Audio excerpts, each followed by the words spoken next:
I'd like to speak to you about fertility management for young cancer patients. In the past year, there were 1.4 million newly diagnosed cancer patients in the United States.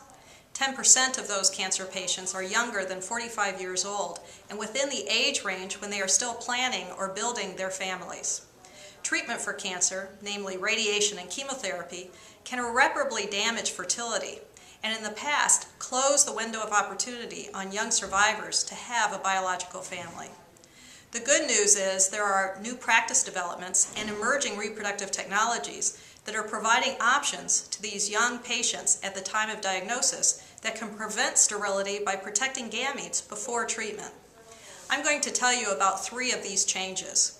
If you have further questions, you can refer to the NIH-sponsored website www.oncofertility.northwestern.edu.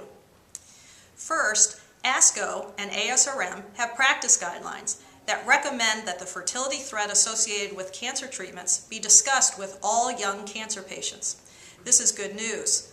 Information about the possibility that the life-preserving treatments could impact fertility or the endocrine hormones of the testis and ovary is important and provides the patient with decisions before treatment begins when they have more options. Secondly, options to preserve fertility for young patients exist. For men, the option to bank sperm is an easy, rapid, and practical way to protect fertility. For women, the options are more limited and more invasive, however, do exist and can be offered. For patients with time before sterilizing treatment begins, they may be able to opt for hormonal stimulation of their ovaries and retrieve eggs for either fertilization or direct cryopreservation. If time is limited, the patient may opt to have one ovary removed and cryopreserved. The tissue may be used for transplant, not always an option for cancer patients, or for emerging reproductive technologies. Finally, the NIH funded a roadmap grant called the Oncofertility Consortium.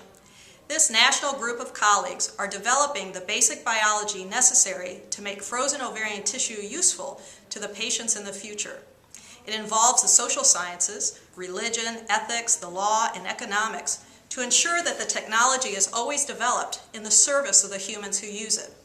The consortium also includes a National Physicians Cooperative.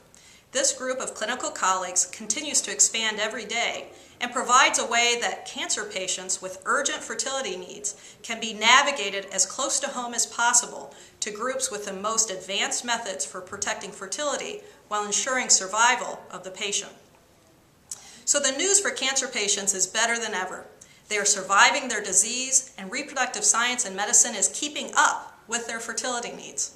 When oncologists and fertility scientists and clinicians work together, patients' needs are met and can change a devastating diagnosis into a life-affirming intervention.